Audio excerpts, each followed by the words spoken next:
Hey now, good morning. Happy Thursday. Yesterday we took a big bite of Bach, right? That was a deep dive into some of his harmonies, some of his voice leadings. If you don't read music, I know I show you a staff and stuff like that. That's okay. I really want you guys to hear. That's why I try to isolate the notes and the chords, because I just want you to hear how he gets from one chord to another chord and how the notes come into something that's beautiful because it's not chaotic. So that was a little bit of how Bach, used. And who knows if he knew, he did know what he was doing, but I mean, he just was trying to make beautiful music on the organ in the church. So, and then just set the standard for all music that came afterwards. So we'll be looking at more Bach a lot just because he's the father. So, and then, it's Thursday, I'd like to kick it cool before our film screen results. And I was looking at the class that we looked at on last year, the Griffith Observatory. I think that's worth re-looking at. And I do want to mention another observatory too, just to, take a look at what's going on in our city. So let's start with the Griffith Observatory. Hooray for Hollywood, that's gooey ballyhooly Hollywood, where any office boy or young mechanic can be a panic with just a good-looking pan. This might be one of the most recognizable signs in Los Angeles. I mean, second to the Hollywood sign, it might be almost just as recognizable and important, and you can see it almost as well as a Hollywood sign. It is just a phenomenal building, kind of Greek revival, but Art Deco. That's the style of it. And it didn't open until 1935, which seems like a long time ago. But I mean, come on, let's get this timeline up here. We gotta see. I mean, 1935 was late in terms of Hollywood development, LA development. I mean, the Ambassador Hotel was way before anything almost. Hollywood signs 1923, so I mean it's 12 years after that. And then we looked at City Hall. Look at all these things. We've looked at Catalina last week, but these are all like in the late 20s, early 30s, and it doesn't. Griffith Observatory doesn't open until 1935, so pretty late. It took 2 years to complete, and the architects were John C. Austin and Frederick M. Ashley. And we talked about the very eccentric character, Colonel Griffith J. Griffith. Yes, first name and last name, Griffith. I mean, good thing that J's in there. He was eccentric not only for trying to kill his wife and shoot her, but for many other things. And while he was in prison for 2 years, some of these plans were going through. He wanted to build the observatory much earlier. He died in 1919, so he didn't get to see it, but he made some good deals for us, at least. I mean, in the sense of allowing this beautiful 3,000 acres or so of the land surrounding the observatory of Los Angeles. And we talked about him a little bit because, I mean, we looked at the Greek Theater, which is right there. We looked at the Ford Theater. We're really getting to know the city. More people have looked through the Griffith Observatory telescope up there than any other telescope in the world. So that's kind of cool. I mean, that telescope up there is just so iconic.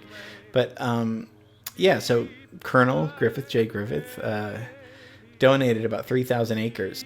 He donated the funds to build an observatory. So he didn't get to see it, but in his will it said, and an exhibit hall and also a planetarium, which is so fun.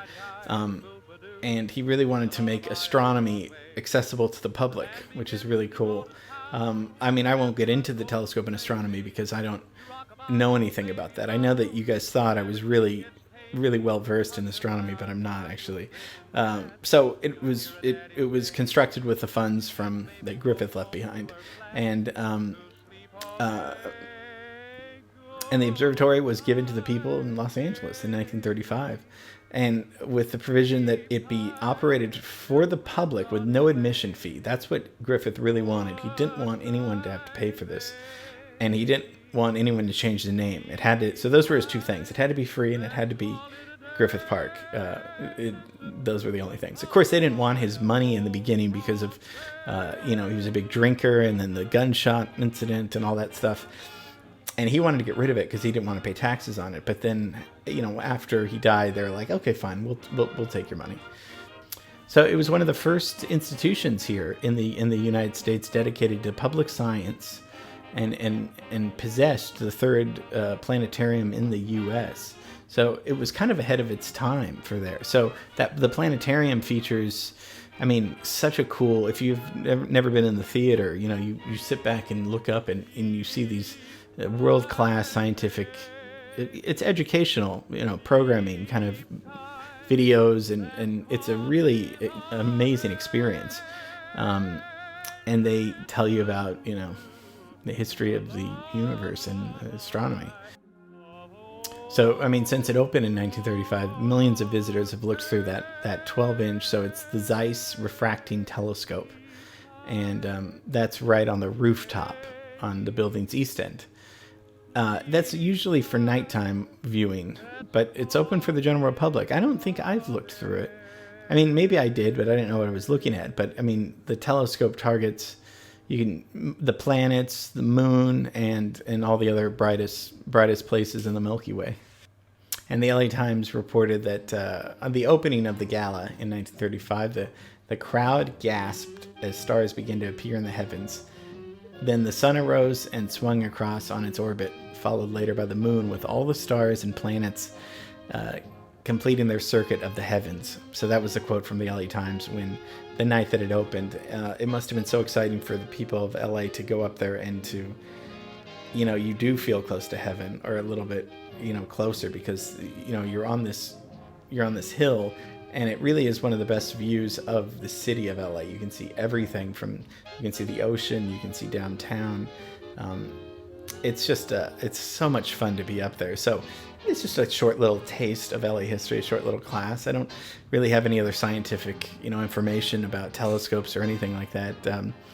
But it's part of our city that's really, tons of movies were filmed up there. The Rocketeer is my personal favorite, but that's only because I watched it as a kid. But there's a lot of excitement just around there, and it's kind of cool. You can kind of just look up and take a look, even if you're. But yeah, it used to be free to park, but now, of course, it's $15. But it is free to walk around and go inside, and I don't know. I'm thinking field trip a lot, although I don't know if that would really happen, but let's after maybe this year we'll get to it. Okay, just a little taste of the city that we all love. So I hope you enjoyed that. That's a lot of fun. It's funny that it's free, but it's like $15 an hour to park. But Colonel Griffith J. Griffith, Alexander C. Alexander, it's like that name is hilarious. So you were probably up over winter break thinking, are only one observatory in LA? Okay, there's another one, and it's near San Gabriel Mountains. Well, it's the peak of the San Gabriel Mountains, which is near Pasadena, and we did a class on Pasadena that was well received. So Mount Wilson Observatory, just wanted a little do a kick in on another observatory, and then we'll talk about maybe why observatories are important, because I know nothing about stars or planets. Mount Wilson, so that opened in 1904. Griffith, as you just saw, in 1935. That was pretty late in LA development. Mount Wilson opened in 1904 and was really one of the best observatories in the world until 1949. So it was home to some of the biggest telescopes and a destination for a lot of scientists. We think of LA as being filled with celebrities and old Hollywood and stuff like that too, but as we've been talking about the last year, it's home to a lot of brilliant thinkers. Einstein, Caltech, people, the internet was invented at UCLA in 1968. So we're home to a lot of technology and science, which is really cool. So it just, makes where we live even cooler. So the Mount Wilson Observatory was home to a lot of destination for the world's best scientists. So we had that's part of having money, because you can build things and bring people out here. And then if you think of telescopes and music, hard to think about what could be put together. The invention of the telescope, right? It played a very important role in advancing our understanding of the universe, right? Of the Earth and the cosmos and all those kind of things. And science, but so that's looking outward telescopes, right? As artists, we look inward, right? So do we have our own telescope inside of us? Maybe is it our brain, our imagination, our creativity? Those are inward, our inner telescopes that we have. So it's very cool that LA has these, observatories and things to look out. But as artists, we look in. But looking out can inspire our inner telescope. So something to think about. Little philosophy for a Thursday afternoon. What is your inner telescope? What's your inner creativity? Where does that come from? Where does your imagination come from?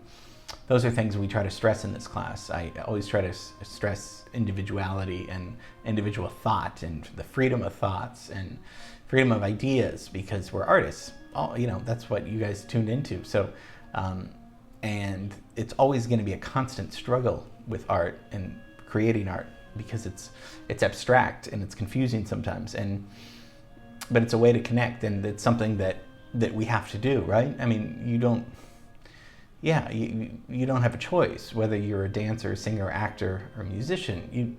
You have to do that, and that's what we do every day in the studio, whether it's virtually or in the studio. We have to do it every day. So something to think about, the inner telescope.